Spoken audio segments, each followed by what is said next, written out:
तो हमने computer technology को 5 जनरेशन में डिवाइड किया हुआ है। पहले जिसमें तकरीबन 45 से 55 तक हम फर्स्ट जनरेशन कहते हैं, सेकंड जो है वो 55 से 64 तक कहते हैं, 64 टू 75 थर्ड जनरेशन है, 75 के बाद जो है दो और जनरेशन जिसको हम कहते हैं फोर्थ एंड फिफ्थ जनरेशन। ठीक है, तो फर्स्ट जनरेशन हमने पढ़ा था, इसमें वैक्यूम ट्यूब टेक्नोलॉजी यूज होती थी, जो कि कंट्रोल और सिग्नल को एम्पलीफाई करने के लिए यूज होते थे। उसमें जो है यूनिवर्क 1 एंड इन ये कंप्यूटर जो थे फर्स्ट वो इसी जनरेशन में डेवलप हुए थे। ठीक है, ये दो एग्जांपल है इस फर्स्ट जनरेशन की। इसमें जो कैलकुलेशन टाइम है वो तकरीबन मिली सेकंड में है, और वैक्यूम ट्यूब जो है वो बेसिक है digital computer, electronic digital computer के। ठीक है, देन मैग्नेटिक टेप जो है वो भी इसी जनरेशन में डेवलप हुए थे, ये हमने किया भी था। इसके कुछ डिसएडवांटेजेस है, ये तो एक तो लिमिटेड मेमोरी साइज है, बल्क इन साइज है, अनरिलायबल है। वैक्यूम ट्यूब जो है वो हीट ज्यादा एमिट करते थे। एयर कंडीशनिंग रिक्वायर्ड थी उसके लिए, ताकि वो हीट को डी डी करे, मीन डिक्रीज करे। ठीक है, कूलिंग करे। ज्यादा पावर कंज्यूम करते थे और लिमिटेड जो है वो परफॉर्मेंस देते थे। सिमिलरली हमारे पास मेंटेनेंस उसके लिए रिक्वायर्ड थी, और कमर्शियल यूज उसका लिमिटेड था। साथ में वो मशीन लैंग्वेज यूज करती थी मशीन लेवल पे, और असेंबली लैंग्वेज जो है वो यूजर लेवल पे यूज होती थी, लिमिटेड। और साइंटिफिक कंप्यूटेशन के लिए ज्यादातर यूज होते थे, और जो कंप्यूटर थे वो पंच कार्ड जो है वो यूज कर सकते थे। वर्सटाइल ज्यादा नहीं थे, और फॉल्टी थे, उसमें फॉल्ट आ जाता था तो सिर्फ एक्सपर्ट ही उसको ज्यादा देख सकते थे, हैंडल कर सकते थे, क्योंकि साइज में बल्क था, ऑपरेशन काफी कॉम्प्लेक्स थी उसकी। ठीक है, ये कुछ डिसएडवांटेजेस हैं। अब हम सेकंड जनरेशन में आते हैं, तो वो first generation vacuum tube based था, ये ट्रांजिस्टर बेस्ड है। Transistors replaced vacuum tube. Bell laboratory जो है वो के साइंटिस्ट ने इसको डेवलप किया था ट्रांजिस्टर को 1947 में, बट ये यूज कंप्यूटर में सेकंड जनरेशन में हुआ था। ठीक है, इसमें दो तीन साइंटिस्ट थे जिन्होंने इसमें काम किया था, जॉन बैडबीन, विलियम ब्रैटन और विलियम शॉकले। आप जिसको इसको जैसे भी प्रोनाउंस करें, पाकिस्तान में खैर है, लेकिन बाहर शायद आपको इसकी प्रोनाउंसिएशन सीखनी पड़ेगी। ठीक है, the example of second generation computers are IBM 7094 series थी, और IBM के N सीरीज है, और CDC 164 है। ये आप लोग देख लें अगर किसी को डिटेल में जाना है कि कौन से कंप्यूटर थे और इनके फंक्शंस क्या थे। ट्रांजिस्टर क्या करता है, अच्छा सवाल है। ये एक छोटा सा सर्किट होता है जिसपे आप जो है ऑपरेशन परफॉर्म कर सकते हैं, लॉजिक ऑपरेशन, अरिथमेटिक्स। तो एक्चुअली कंप्यूटर जो है वो लॉजिक गेट्स के बेस पे बना हुआ है। ठीक है, जैसे अगर उस दिन मैंने आपको बताया था कि एडर है, सब्ट्रैक्टर, ये सारे ऑपरेशन इसके पीछे लॉजिक गेट्स होती है। अब लॉजिक गेट को जब आप गेट से बनाते हो, ये आप शायद डीएलडी में पढ़ो, तो गेट्स होते हैं एंड गेट, और गेट, नेम गेट, एक्स और गेट, एक्स नॉर गेट, इस तरह गेट्स होते हैं। अगर आप सिर्फ इन गेट्स को यूज करोगे तो आपका सर्किट का साइज बढ़ता जाता है। ठीक है, तो इसको काउंटर करने के लिए ट्रांजिस्टर आ गए थे, जो कि जगह कम लेती थी, और उससे ये सारे ऑपरेशन बड़ी इजी से ये गेट जो है आसानी से बन जाते थे, बनिस्बत जो एंड गेट जिसमें आप शायद एक्सपेरिमेंट भी करोगे, गेट्स होते हैं एंड गेट, और ये चिप होते हैं छोटे छोटे। तो बजाय इतने सारे चिप यूज करने के ट्रांजिस्टर बेस पे ये सारे ऑपरेशन परफॉर्म करते थे। उसमें एक ट्रांजिस्टर, अगर आप लोग, मैं नेट खोल के फिर आपको दिखाऊंगा, बट चले आप लोग देख ले। इसका एक सर्किट होता है जिसमें तीन लाइन होती है, बेस होता है, इसमें एमिटर, कलेक्टर होता है। एमिटर, कलेक्टर और बेस, तीन आपके पास यूनिट होते हैं। उससे आप जो है स्विच ऑन ऑफ कर सकते हैं, इससे मुख्तलिफ ऑपरेशन कर सकते हैं, गेट्स बना सकते हैं। तो वो जो है इन ऑपरेशन को परफॉर्म करने के लिए ये ट्रांजिस्टर जो है उन्होंने डेवलप कर लिए थे। अब ये ट्रांजिस्टर की खुसूसियत ये है कि आप एक छोटे से चिप में मिलियंस ऑफ ट्रांजिस्टर एम्बेड कर सकते हैं, कनेक्ट कर सकते हैं, और उन्हीं ट्रांजिस्टर के थ्रू आप अपने जो ऑपरेशन है वो परफॉर्म कर सकते हैं। ठीक है,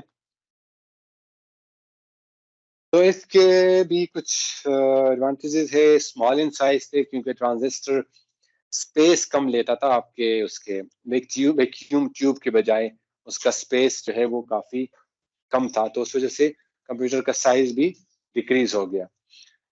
रिलायबल थे, ऑपरेशन ज्यादा रिलायबल थे उनके, जो आपको परफॉर्मेंस दे रहे थे। बैटरी जो है पोर्टेबल थी। पोर्टेबिलिटी किससे कहते हैं, what is portability? Easy to carry. ठीक है, उसको तो पोर्टेबल थे, जो बैटरी थी, जो पावर बैकअप था उसका वो पोर्टेबल था, बनिस्बत वैक्यूम ट्यूब के, जो कि एक बड़े रूम में आपने रखे हैं और फिक्स आपने उसके लिए इलेक्ट्रिकल सप्लाई दी हुई है। ठीक है, तो उसमें पोर्टेबल बैटरीज थी। कमर्शियल यूज ज्यादा हो गया, क्यों? क्योंकि साइज इसका डिक्रीज हो गया। ठीक है, हर बंदा उसको कैरी कर सकता था या यूज कर सकता था अपने हिसाब से, बनिस्बत एक बड़े रूम में रखने के। हीट भी कम, क्योंकि साइज कम हो गया। ट्रांजिस्टर इलेक्ट्रॉनिक इक्विपमेंट है, वो इतना हीट नहीं प्रोड्यूस करता बनिस्बत एक इलेक्ट्रिकल इक्विपमेंट के, जो कि वो ज्यादा हीट प्रोड्यूस करता था। बड़े रूम में बड़े इक्विपमेंट पड़े थे, तो साइज छोटा गया, ट्रांजिस्टर यूज हो गए, इलेक्ट्रॉनिक इक्विपमेंट आ गए, पावर कंजम्पशन उनकी कम हो गई। तो ये सारे इनके एडवांटेजेस थे। हाँ, और इम्पोर्टेंट बात ये कि हाई लेवल लैंग्वेजेस इधर से स्टार्ट होना शुरू हो गए। ठीक है, माइक्रो सेकेंड्स में जो है वो ऑपरेशन परफॉर्म होते थे। अगर आपने गौर किया था तो उस फर्स्ट जनरेशन में मिली सेकेंड में होते थे, तो ऑलमोस्ट 1000 टाइम वो स्पीड इसका इंक्रीज हो गया। ठीक है, एक्यूरेसी इंप्रूव हो गई, क्योंकि आपके जो ट्रांजिस्टर की वजह से जो आपके ऑपरेशंस हो रहे थे वो ज्यादा एक्यूरेट आ रहे थे। इस वजह से आप वो ऑपरेशन भी आपकी एक्यूरेसी इंप्रूव हो गई। असेंबली लैंग्वेज यूज करते थे मशीन लैंग्वेज की बजाय, तो सिस्टम लेवल पे भी असेंबली लैंग्वेज यूज होती थी बनिस्बत बाइनरी लैंग्वेज के, क्या को डील करना ज्यादा मुश्किल था। ठीक है, ये कुछ एडवांटेजेस थे सेकेंड जनरेशन के। अगेन हीट प्रोड्यूस करती थी बट कम करती थी बनिस्बत फर्स्ट जनरेशन के, तो फिर भी उसके लिए एयर कंडीशन रिक्वायर था। जैसे अगर आजकल के कंप्यूटर आप देखो तो उसके लिए फैन लगे होते हैं। ठीक है, तो अगेन उसके लिए अगेन हीट अगर प्रोड्यूस करेगा तो आपने उसके कूलिंग देनी है, वो एयर कंडीशन के थ्रू देनी है या फैन के थ्रू। आप जैसे मैंने आपको पहले कहा था कि डेटा सेंटर में आप जाओ, रैक्स में कंप्यूटर पड़े हैं, नेटवर्क डिवाइसेस पड़ी है, उसके रैक्स के अंदर उनके एसी लगी हुए हैं, ताकि वो रैक के अंदर वो टेम्परेचर मेंटेन रहे। तो कूलिंग तो कंप्यूटर सिस्टम के साथ चलता रहता है। ठीक है, commercial production are difficult and costly. Again इतना इजी नहीं था इसको आम यूजर तक पहुंचाने में भी, क्योंकि एक तो कंप्यूटर नया नया था, ज्यादा लोगों को यूज भी नहीं आता था, फिर महंगे थे कमर्शियल, आप उसको लोगों को नहीं दे सकते, तो अगेन कमर्शियल यूज उसका लिमिटेड था। वर्सेटिलिटी वर्सेटिलिटी उसमें भी नहीं थी। वर्सेटिलिटी से क्या मुराद है, आज दिन भी मैंने आपको थोड़ा एक्सप्लेन। वर्सेटिलिटी, वर्सेटाइल एक्टर क्या होता है, सारे रोल कर सकता है। तो आपका मोबाइल वर्सेटाइल है क्योंकि वो सारी चीजें ऑपरेट कर रहा है। ठीक है, तो इसका मतलब है कि वो कंप्यूटर खास पर्पज के लिए यूज होते थे, ज्यादातर चीजों ऑपरेशन के लिए आपका वो कंप्यूटर यूज नहीं हो रहा था उस वक्त भी। ठीक है, तो आपका मोबाइल ज्यादा वर्सेटाइल इसलिए है, उसमें क्लॉक भी है, आपकी घड़ी है, इसके अलावा आप कैलकुलेटर है, उसमें रेडियो है, इवन टीवी है उसमें, कंप्यूटर उसमें जो है, आप कंप्यूटर भी है, इंटरनेट है, उसमें सारे ऑपरेशन आप अलार्म यूज कर रहे हैं। आपके सारे जितने भी एक्स्ट्रा गैजेट्स थे वो सारे रिमूव हो गए एक मोबाइल के आने से। ठीक है, इसमें भी पंच कार्ड यूज होते थे, और जैसे मैंने पहले कहा कि वर्सटाइल जब नहीं है तो उसका मतलब है कि खास स्पेशल पर्पस के लिए यूज होता था, स्पेसिफिक पर्पस के लिए। ठीक है, थर्ड जनरेशन में अब ट्रांजिस्टर आ गए, ट्रांजिस्टर को जब तक आपने आईसीज में नहीं इम्बेड किया तो तब ये सेकंड जनरेशन थी। जब आपने ट्रांजिस्टर को चिप पे ले गए तो आपकी जनरेशन थर्ड हो गया। ठीक है, तो इसमें आईसीज आ गई। आईसीज क्या है कि आईसीज जी हाँ, कम्बिनेशन ऑफ ट्रांजिस्टर होते हैं जिसमें आप thousands of millions of transistor उस चिप पे लगाते हैं। ठीक है, इसको कहते हैं integrated circuit. ICs means integrated circuits. तो वो इंटीग्रेट हुए होते हैं आपके सर्किट्स उसमें। आईसी का कॉन्सेप्ट जो है वो जैक केल्बाई और केल्बी इन्होंने जो है वो दिया था 1958 में। जो जैसे मैंने कहा कि सिंगल आईसी चिप पे आपके थाउजेंड्स ऑफ ट्रांजिस्टर आ सकते थे इस जनरेशन में। तो जैसे ही आपके वैक्यूम ट्यूब से ट्रांजिस्टर आ गए एंड देन आपके चिप आ गए तो आपके कंप्यूटर का साइज डिक्रीज होता गया। ठीक है, तो इसका मतलब है कि उसकी पोर्टेबिलिटी भी होती गई। कंप्यूटर स्मॉलर हो गए, साइज में फास्टर हो गए और रिलायबिलिटी उसकी ज्यादा हो गई। और सबसे बड़ी बात जो है वो कॉस्ट उसका डिक्रीज हो गया, एक्सपेंसिव नहीं रहे। तो कॉमन जो पीपल है उसके रीच में वो आहिस्ता आहिस्ता आ रहे हैं। ठीक है, इसके एग्जांपल आपके IBM 370, IBM सिस्टम 360, यूनिवर्क और के 1108 और 900 मॉडल इस जनरेशन में आते हैं। ठीक है,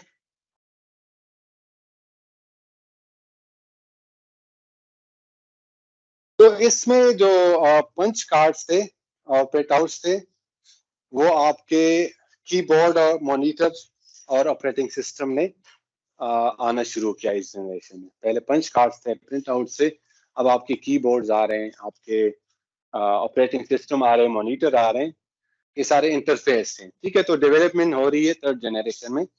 और जो आजकल की कंप्यूटर है उस तक हम आहिस्ता आहिस्ता आ रहे हैं, जो चेंजेस उसमें आ रही है। तो इसका सबसे बड़ा फायदा था कि allowed the device to run many different application at one time. तो मल्टीटास्किंग उसमें आ रही है। जैसे आजकल आपके कंप्यूटर मल्टीटास्किंग कर रहे हैं, तो थर्ड जनरेशन में मल्टीटास्किंग का कॉन्सेप्ट आना शुरू हुआ कि आपने एक टाइम पे मल्टीपल ऑपरेशंस परफॉर्म करनी है, मल्टीपल टास्क परफॉर्म करनी। इसके 360 main frame from IBM example है इसका, और PDP 8 मिनी कंप्यूटर इसके इस जनरेशन के एग्जांपल हैं। तो अगर आप इनके एडवांटेजेस में जाए computer compare to the previous generation, तो साइज जैसे ट्रांजिस्टर से आईसीज में आ गए, आईसीज में थाउजेंड्स ऑफ ट्रांजिस्टर आ गए, तो साइज क्या हुआ, डिक्रीज हो रहा है। रिलायबिलिटी इंक्रीज हो रही है क्योंकि आप ज्यादा ऑपरेशन परफॉर्म कर रहे हैं तो ज्यादा आपको कैलकुलेशन आपकी हो रही है। पोर्टेबिलिटी भी एनहेंस हो रही है, बेस्ट पोर्टेबिलिटी आ गई, साइज डिक्रीज हो रहा है उसका, तो उसको आप पोर्टेबल डिवाइस हो गए, मूवमेंट उसकी इजी हो गई। ठीक है, जब आप साइज डिक्रीज हो रहा है और आपके आईसी चिप आ गए हैं तो इसका मतलब है कि जो इक्विपमेंट है वो स्मॉलर होता जा रहा है।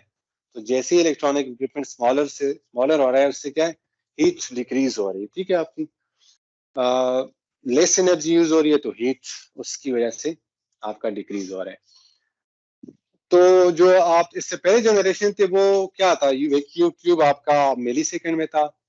जो सेकंड जनरेशन में आपका क्या था, माइक्रो में था, और अब क्या है, नैनो सेकेंड में। तो 1000 अगेन डिक्रीज हो गया।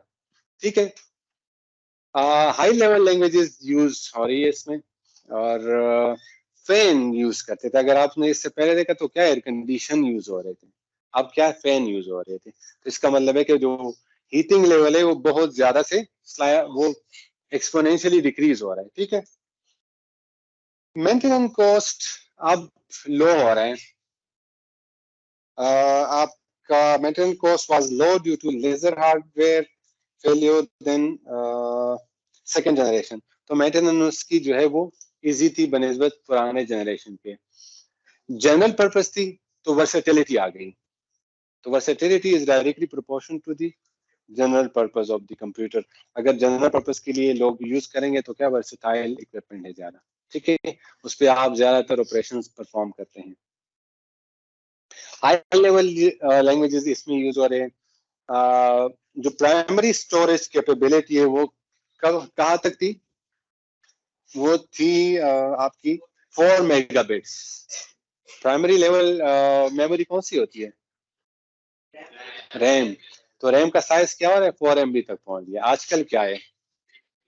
4 GB, 8 GB, 16 GB। Third generation में 4 MB तक थी। वर्सटाइल टू एन एक्सटेंट, क्योंकि ज्यादा जनरल पर्पस तक यूज हो रहा है तो वर्सेटिलिटी उसकी इंक्रीज हो रही है। ठीक है, एक्सपेंसिव एक्सपेंसिव उसकी डिक्रीज हो रही है तो कमर्शलाइजेशन उसकी ज्यादा होती जाएगी। जैसे ही लोगों की अफोर्डेबिलिटी ज्यादा करोगे तो कमर्शियल आपकी ज्यादा चीज होगी। ठीक है, अब चाइना से लोग चीजें खरीदते हैं, क्यों ज्यादा खरीदते हैं? कि लोगों की रीच में है। ठीक है, वो कॉस्ट इफेक्टिव है, इसलिए ज्यादा लोग कमर्शलाइज एस्पेक्ट उसका ज्यादा होता है। चाइना के मोबाइल अगर आप देखें तो पाकिस्तान में उसके ज्यादा यूज हो रहे हैं बनिस्बत आईफोन के। रीजन क्या है? कॉस्ट। ठीक है, use mouse keyboard as input devices. तो माउस और कीबोर्ड जो है वो आपके इनपुट डिवाइसेस इसमें लगे होते हैं। अगेन रिक्वायर्ड एयर कंडीशनिंग और कूलिंग इसके लिए भी रिक्वायर्ड है। ठीक है, highly sophisticated technology required for manufacture of IC chips. But इधर एक और प्रॉब्लम आ रहा है, जब आपकी आईसी चिप्स आ गई तो अब आईसी चिप्स बनाने के लिए भी आपको सोफिस्टिकेटेड टेक्नोलॉजी चाहिए। क्योंकि अगर 1 इंच डिवाइस है उसमें आप थाउजेंड्स ऑफ और मिलियंस ऑफ ट्रांजिस्टर लगाएंगे तो उसके लिए भी टेक्नोलॉजी रिक्वायर्ड होगी ना। वो भी एक चैलेंज बढ़ता जा रहा है। जैसे एक चिप में आप मिलियंस ऑफ चिप्स लगाओगे, थाउजेंड्स ऑफ चिप्स लगाओगे तो उसके लिए जाहिर सी बात है सोफिस्टिकेटेड टेक्नोलॉजी चाहिए होगी। तो चैलेंज अब और तरफ जा रहा है। ठीक है, एक तरफ चैलेंज जो है वो डिक्रीज हो रहा है, बट दूसरी तरफ चैलेंज आपका इंक्रीज हो रहा है। Transistor size I guess 1 inch square के करीब होंगे। मतलब जो आईसीज है, इवन जो आपके गेट वाले आईसी है या जो दूसरे हो तो माइक्रो कंट्रोलर आपका 2 या 3 इंच होगा। ठीक है, मुझे एग्जैक्ट वैसे पैरामीटर याद नहीं, बट डिपेंड करता है कि किस पर्पस के लिए आईसी यूज हो रही है। तो इवन आपके मोबाइल में भी चिप यूज हो रहा था, उसका साइज आप देख लो कितना होता है। फर्स्ट जनरेशन में कौन से वो आगे आ रहा है? ठीक है, तो इसमें वो ज्यादातर आपके टर्मिनल बेस्ड थे। जो आपका ऑपरेटिंग सिस्टम है जो माइक्रोसॉफ्ट है वो नेक्स्ट जनरेशन में आ जाता है। तो जस्ट टर्मिनल बेस पे ऑपरेशन हो रही थी, सिस्टम लेवल पे इसकी प्रोग्रामिंग होती थी। ठीक है,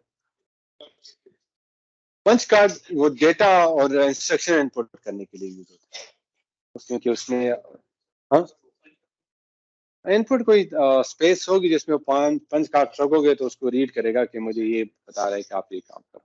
पंच कार्ड क्या होता है? उसमें लाइंस होती है, उसमें आपने फॉर एग्जांपल यू कह लें कि बिट्स हैं, इसमें बिट्स बने, अगर ये ऑन है इसका मतलब है कि आप मुझे बताना चाहते हैं। तो वो अगर आप गौर करें ना कि फॉर एग्जांपल आपने उसको बताना था कि 1+1 मुझे ऑपरेशन दे, तो 1 का आपने बाइनरी देना होगा, प्लस की बाइनरी देनी होगी कि प्लस करना है मुझे, और फिर 1 का देना होगा। तो पंच कार्ड पे लिख के जब आप उसको करोगे तो वो ऑपरेशन आपको दे रहा होगा।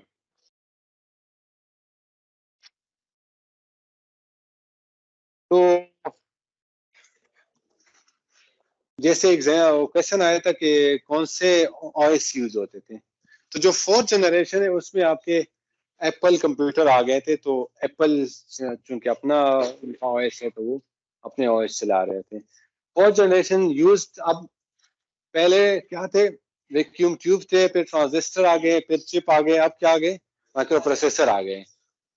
तो आईसी एक चिप, उसमें जो चिप होता है उसको आप वो कंट्रोल, उसमें कंट्रोलर नहीं होता, जस्ट वो उसमें ट्रांजिस्टर होते हैं जो कि आपको ऑपरेशन दे रहे होते हैं। प्रोसेसर क्या होता है? उसमें आपका कंट्रोलर भी होता है और वो सारी चीजें खुद कंट्रोल कर रहा होता है। ठीक है, तो ये फर्क है उसमें। अब माइक्रो प्रोसेसर में क्या है कि इसमें आपके थाउजेंड्स ऑफ आईसीज हैं, और एक आईसी में क्या है? थाउजेंड्स ऑफ ट्रांजिस्टर्स हैं। ठीक है, तो अब माइक्रो प्रोसेसर की कम्प्लेक्सिटी को आप देखें कि एक ट्रांजिस्टर पहले थाउजेंड्स ऑफ चिप्स में आ गए, थाउजेंड्स ऑफ ट्रांजिस्टर एक चिप में आ गए, अब थाउजेंड्स ऑफ चिप एक माइक्रो प्रोसेसर में आ गए। तो इसका मतलब क्या है कि ट्रांजिस्टर थाउजेंड्स हो गए। थाउजेंड्स ऑफ थाउजेंड्स कितने होते हैं? Million, millions, millions of transistor आपके माइक्रो प्रोसेसर में आ गए। ठीक है, ये that Hope produced the first microprocessor in 1971 for Intel. It is known as Intel 4004, 4004. जो पहला इंटेल का माइक्रो प्रोसेसर था उन्होंने 1971 में बनाया था, उसको Intel 4004 कहते हैं। ठीक है, tens of thousands of transistors can be placed in a single chip. VLSI design implemented. VLSI even जो इलेक्ट्रॉनिक्स इंजीनियर होते हैं वो VLSI एक सब्जेक्ट भी पढ़ते हैं जो चिप्स बनाए जाते हैं। ठीक है, उसको कहते हैं very large scale integration, very large scale integration. ठीक है, तो वो डिजाइन, वो उसका मतलब है कि लार्ज स्केल पे आप वो चिप बनाते हैं, चिप में ट्रांजिस्टर एम्बेड करते हैं जो कि आपको लार्ज स्केल पे ऑपरेशन परफॉर्म कराएं।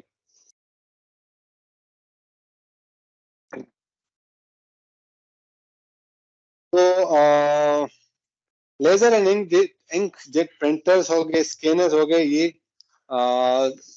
जो CRT स्क्रीन तो हमें देखना पड़ेगा कि इसका क्या है, लेकिन ये स्क्रीन आ गए थे उस जमाने में। आपके लेजर और इंक जेट प्रिंटर्स आ गए। आजकल तो वो दूसरे प्रिंटर यूज होते हैं ना, वो लेजर प्रिंटर यूज होते हैं। जो इंक जेट प्रिंटर है वो इस जनरेशन में आपके फोर्थ जनरेशन में आ गए थे। तो इसमें एप्पल, मैकिंटोश एंड IBM के पीसी जो है वो इस जनरेशन में आते हैं। Fourth generation secondary memory was composed of hard disk, floppy disk and magnetic tapes were used for backup memory. तो आपकी हार्ड डिस्क जो है वो, सेकेंडरी मेमोरी कौन सी होती है? प्राइमरी मेमोरी आपकी रैम है और सेकेंडरी मेमोरी आपकी हार्ड डिस्क है, उसको सेकेंडरी मेमोरी कहते हैं। ठीक है, क्योंकि वो सेकेंड लेयर पे आ रही होती है, तो इसकी इसलिए उसको सेकेंडरी मेमोरी कहते हैं। लेन जो है, लेन और वेन्स, लेन क्या है? लोकल एरिया नेटवर्क, और वेन क्या है? तो वो इस डेवलप हो गए थे इस जनरेशन में। ठीक है, वाइड एरिया नेटवर्क और लोकल एरिया नेटवर्क। और तो लेन और वेन क्या करते हैं? वो स्टेशंस को, कंप्यूटर स्टेशन को कनेक्ट करते हैं, नेटवर्क बनाते हैं। तो इसका मतलब है कि इस जनरेशन में आपका इंटरनेट भी डेवलप होना शुरू हो गया था। ठीक है, डेवलप हो गया था, क्योंकि लेन आ गया तो लेन का मतलब है कि इंटरनेट आ गया। ठीक है, सी लैंग्वेज और यूनिक्स ऑपरेटिंग सिस्टम, आपका जो क्वेश्चन था वो फोर्थ जनरेशन में आपका यूनिक्स ऑपरेटिंग सिस्टम जो है वो आ गया था। ठीक है, और सी लैंग्वेज इंट्रोड्यूस हुई थी, इसमें हाई लेवल लैंग्वेज है, सी लैंग्वेज पे फोर्थ जनरेशन में काम शुरू हुआ था। ग्राफिकल यूजर इंटरफेस भी इस जनरेशन में आपका इंट्रोड्यूस हुआ था। ग्राफिकल यूजर इंटरफेस क्या चीज होती है? आप लोग नहीं, मैं इनसे पूछता हूँ। जो यूजर को शो हो रहा होता है ग्राफिक थ्रू, जैसे आपका कंप्यूटर खोलते हैं, ऐप बना होता है, तो वो जो यूजर फ्रेंडली जो एक्सेस होता है, जिसको आम यूजर को समझ जाए कि मैंने नाम जिधर लिखना है उस उधर नाम लिखना है, और इसी तरह उसको कहते हैं आपका GUI। एडवांटेजेस क्या है? एडवांटेजेस अब इंक्रीज होते जा रहे हैं क्योंकि आपका पावर लेस कंज्यूम हो रहा है, प्रीवियस जनरेशन से रिलायबल आपको ऑपरेशन दे रहा है, क्योंकि कम्प्लेक्सिटी इंक्रीज हो रही है, ज्यादा ऑपरेशन परफॉर्म हो रहे हैं। हाई परफॉर्मेंस थी, लोअर कॉस्ट और वेरी कम्पैक्ट थे। कॉस्ट भी डिक्रीज हो रहा है, पोर्टेबिलिटी भी इंक्रीज हो रही है, एनहेंस हो रही है, और आपका परफॉर्मेंस भी एनहेंस हो रहा है। ठीक है, ऑपरेशन जो है वो इसमें आपके नैनो सेकंड थे थर्ड में, तो अब इसमें और ज्यादा इंक्रीज हो गए थे। एयर कंडीशनिंग रिक्वायर नहीं थी, पोर्टेबिलिटी आ गई थी, चीपर थे, कमर्शियल यूज इसलिए ज्यादा था इसका। High languages can be use in this type of computer. तो जब सी आ गई तो इसका मतलब है high level languages user level पे आ गए थे, आप उसको कोड कर सकते थे, अपने जरूरत के मुताबिक प्रोग्राम डेवलप करते थे। या सॉफ्टवेयर डेवलपमेंट करते थे, ठीक है।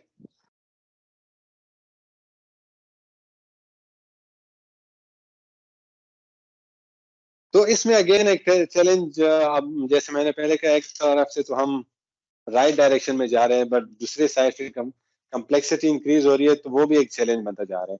तो थाउजेंड्स ऑफ आईसी चिप उसमें अगर एम्बेड हुए हैं, तो इसका मतलब है कि कॉम्प्लेक्सिटी सोफिस्टिकेट हो रही जा रही है, तो उसको डेवलप करने के लिए भी आपको टेक्नोलॉजी चाहिए, ठीक है। तो ये एक इसका जो है वो डिसएडवांटेज कहें या चैलेंज कहें इस जनरेशन में। मतलब कंप्यूटर के अंदर बहुत सारे ट्रांजिस्टर बसेस और बहुत सारी इलेक्ट्रिक सर्किट्स लगे हैं। अगर उनमें से कोई सर्किट जो है वो खराब हो जाता है, जल जाता है, तो वो कोई अल्टरनेट पाथ यूज करते हैं, डिवाइस को बस बंद कर देगा। डिपेंड करता है कि कौन सा डिवाइस खराब हुआ है। अगर आपका प्रोसेसर ही खराब हो गया तो सब कुछ गया। मतलब कोई एक ट्रांजिस्टर वगैरह कोई से छोटा सा सर्किट वगैरह हो जाएगा, ये क्वेश्चन तो अल्टरनेट पाथ यूज करेगा या फिर उसको बंद करेगा ना, मैं अगेन इसका आंसर वही है कि वो कौन सा देखना होगा कि क्या इक्विपमेंट खराब हुई ना। फॉर एग्जांपल अगर वो मॉनिटर वाला चिप जल गया तो वो तो काम तो करेगा, क्योंकि सिग्नल सिर्फ मॉनिटर को नहीं जाएगा, ठीक है। माउस का जो लिंक है या कीबोर्ड का जो लिंक है, अगर उधर कोई सर्किट खराब हो गया तो इसका मतलब है कि बाकी चीजें तो चल रही होगी, कीबोर्ड नहीं चल रहा होगा।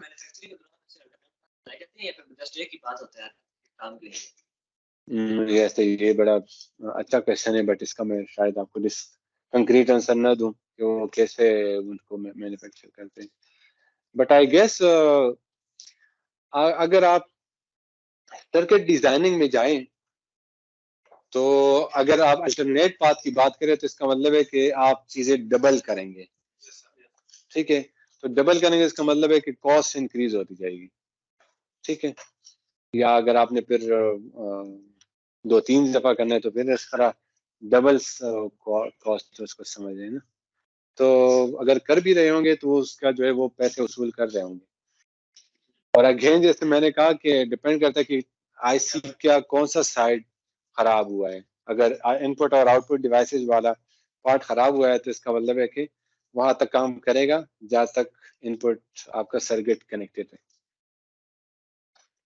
तो इसलिए जब आपका कंप्यूटर खराब होता है, पहले चेक करते हैं कि इसका एलसीडी तो नहीं खराब। आप एलसीडी चेंज करते हैं, कीबोर्ड चेंज करते हैं, माउस चेंज करते हैं, क्योंकि आप देख रहे होते हैं कि क्या मसला आ रहा है। जब आप सारे चीजें कर लेते हो फिर आप कहते हो कि यार अब मुझसे नहीं होना, इन्होंने नहीं बजना, इन्होंने लाहौर ले जाओ, क्या कहते हो, ठीक है। देन 5th जनरेशन आ गए, तो इसको कंप्यूटर बेस्ड ऑन एआई जो है ये टेक्नोलॉजी है,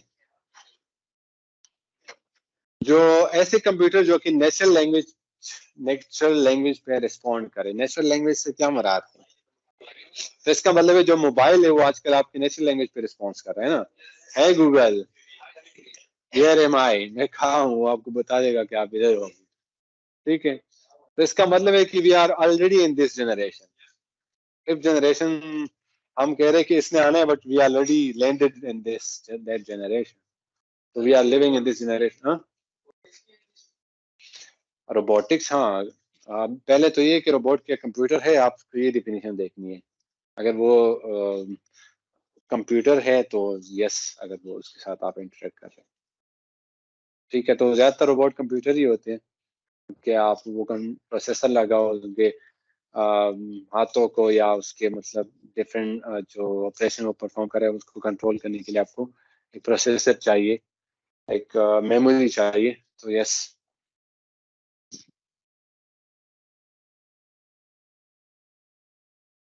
Object oriented language like Java suitable for internet programming has been developed. इसमें जावा प्रोग्रामिंग हो गए आपके, जो बाकी प्रोग्रामिंग लैंग्वेजेस है ये सारे इस जनरेशन के लैंग्वेजेस है, ठीक है। तो इसमें पोर्टेबल नोटबुक कंप्यूटर जो है वो इंट्रोड्यूस हो गए, ये सारे जो आजकल हम यूज करते हैं, लैपटॉप हो गए, या आपके जो इवन जो smartphone is the best example, tablet हो गए, सारे इस जनरेशन में हैं। इस तो जो स्टोरेज टेक्नोलॉजी वो एडवांस होती गई, एसएसडीज वगैरह अब आ गए हैं, large man memory and disk storage available, आपका रैम का साइज भी इंक्रीज हो गया। इवन 16 GB तो मेरे इस कंप्यूटर में है, उस दिन मैं एक से क्वेश्चन पूछ रहा था, कोई कह रहा था मेरे पास 32 GB का रैम है, आप कह रहे थे आपके पास 32 GB का रैम है, क्यों, किस पर्पज के लिए यूज करते हैं, किस लिए होता है, माइनिंग करते हैं? वीडियो एडिटिंग और इमेज रेंडरिंग। अच्छा, तो उसके लिए आपने ज्यादा रैम रखा हुआ है। तो देखें 32 GB रैम वो यूज कर रहा है। तो ये इस जनरेशन के वर्ल्ड, ये क्या है, WWF टेक्नोलॉजी इसमें आप आ गई, world wide web and other existing application like email, e commerce, visual libraries, classrooms, multimedia application, ये सारे इस जनरेशन के पार्ट हैं। इवन कोरोना में तो हद ही हो गई, सारी जो है आपके जॉब्स जो है वो सारे आपके स्कूल्स क्या हो गए, वर्चुअल हो गए सारे। सारे आप लोग जो है घर पे क्लासेस ले रहे थे, कितने ले रहे थे वो आपको पता है, बट क्लासेस चल रही थी, ठीक है। तो ये इसमें और बाकी सारे जो आपके ऑपरेटिंग सिस्टम है, लिनक्स हो गए, आपके विंडोज हो गए, ये सारे न्यू फॉर्म में आ गए या डेवलप हो गए थे, ठीक है। Fifth generation memory chips up to 1 GB, ये भी गलत है, बहुत सा है। मेमोरी चिप जो है, हार्ड डिस्क जो है 180 GB नहीं, आजकल तो 13 में बातें हो रही है, ठीक है। Optical disk, hard disk optical disk है या ऑप्टिकल डिस्क, और ये SSD कौन सा है, तो किस में आते हैं, मैग्नेटिक है या क्या है, फ्लैश ड्राइव की टेक्नोलॉजीज में आती है वो, ठीक है। SSD की मैं बात कर रहा हूँ। Still the capacity is increasing, actually ये सेंटेंस सारी चीजों को कवर कर रहा है। Still the capacity is increasing, तो जब इसका मतलब है कि अब तो ज्यादा हो गई, इससे तो ज्यादा ही है, जो हम कह रहे हैं उससे भी ज्यादा होगी।